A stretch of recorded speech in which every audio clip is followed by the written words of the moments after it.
Yes. What if everyone said it just a little more? Would the world be a better place? A nicer place? At MU Health, we're certain of one thing, that yes makes the world a healthier place. Yes is the strength to fight doubt, the fuel to find cures, and the unbreakable resolve to keep pushing further. At Mid-Missouri's only academic health center, yes isn't just changing lives, it's saving them.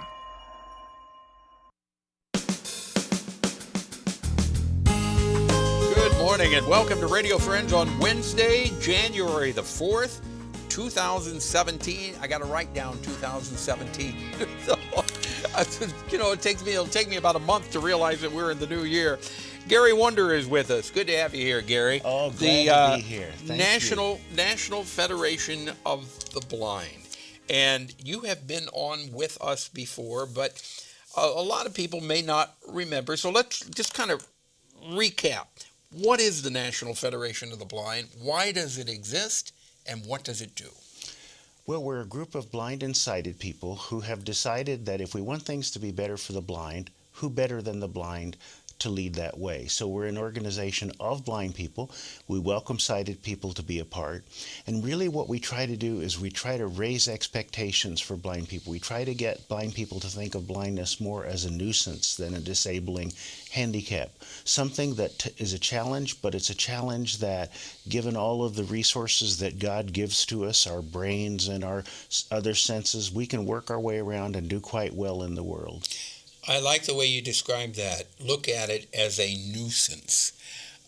Now, have you been blind since birth, or did you lose your sight later in life? I've been blind since birth, and you worded that really cleverly, because a lot of people say, have you been blind all your life? And I say, not yet, and that really throws them for a loop. So you have never seen at all? No, never. Can you distinguish lightness from darkness when you walk into a dark room or it's bright sunlight? No, I have no vision whatsoever. In fact, so it is continuously black. Well, that's hard to say. I talked to my grandson about this, and he says it must be continuously black. But since there's never been anything there, I don't see it as continuously anything. So if you cover my ears, I think I will hear silence.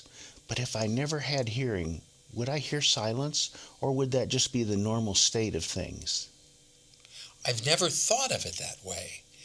So you don't know what people look like. You don't know what color is, what red or blue or green or white is. No. I only know some taboos about things you might not wear with other things when it comes to color. But no, I don't have any more conception of color than I think a deaf person would have about the sound of an orchestra. I can appreciate that it adds to the great tapestry of life, but I don't think I know much about it in the way that you understand it. Do you feel that your other senses become more attuned to what's going on since you do not have sight? Yeah, I don't think they're improved, but I think you pay a lot more attention to what you have. So you and I might be walking down the street, and you can hear as well as I do, but I may notice the car that passes in front of us. You will notice it too, but you will credit the fact that you noticed it with your eyes. And what you might not know is the thing that caused you to look there was your ears. Right.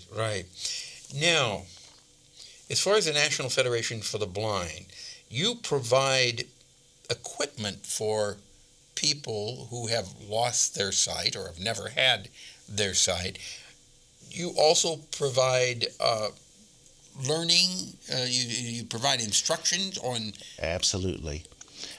All the equipment in the world doesn't make any difference if you don't know how to use it, and some of it requires a very different way of thinking. We work really hard to teach people Braille because you got to have a way to read and write. So explain to us what Braille is. All I know with Braille is it's those little dots that you feel. Yeah. But every one of those little dots and their placement means something. Oh, absolutely. We get the same thing from Braille that you get from print. We get the numbers, we get the letters, we get punctuation marks. So when I read, I can appreciate the punctuation that Dickens uses to make his characters speak as they do. When I look at outlines, I can see the indentation and know what is subordinate to what. Braille's a really wonderful thing, and part of our struggle is that so much is going to audio now that blind people are being steered away from Braille. But the trouble is that listening to audio never teaches you how to spell. It never lets you see punctuation as it's used. It doesn't let you browse easily. And there's this tremendous correlation between Braille literacy and employment, but people kind of forget that. They take the easier way.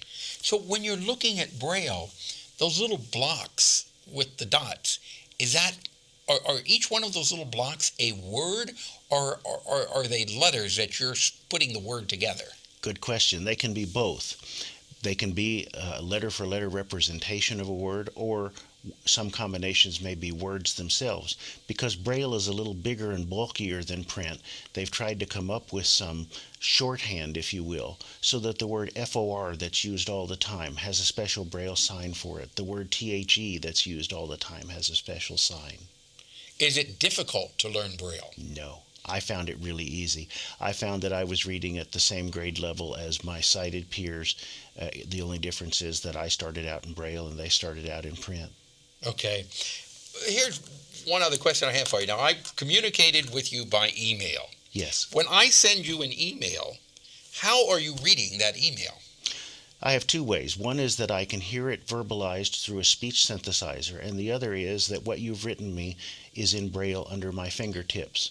So I'm reading along and I hear it in speech, and there's a word that I don't quite understand, or I don't understand the spelling of it. I can look and I can see it in Braille. So when I send you an email, or anyone sends you an email, it's coming to you in Braille also. Absolutely. All of a sudden you know Braille. Yeah, exactly. I didn't realize that. Well, you have been very enlightening today. If people would like to find out more about the National Federation for the Blind, or if they would like to get involved with this organization, what do they need to do?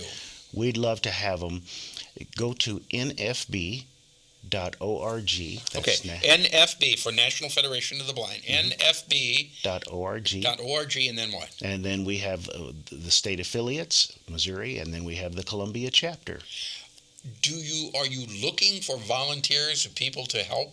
Oh, we can use volunteers for lots of things. We can use volunteer drivers, we can use volunteer readers, but we need to reach out to blind people too who need the help, because sometimes when people lose their vision, they go away and hide because they think they've lost everything. They've lost the ability to read, they've lost the ability to travel. And that's not true. No, it isn't true. So you're reaching out to blind people also to let you know that the world goes on and you can be a very important part of that world. Gary Wunder, thank you so much for coming by. It's an enlightening conversation with you. And I'd love for you to come back again. Will you do that? I will, I promise. All right. Gary Wunder, National Federation for the Blind. It's nfb.org. All right. Tomorrow, we've got homeless youth, and we'll find out about the Jukebox Gala. If there's something you'd like to hear or see, drop me an email, pepperpmissouri.edu. Bye-bye.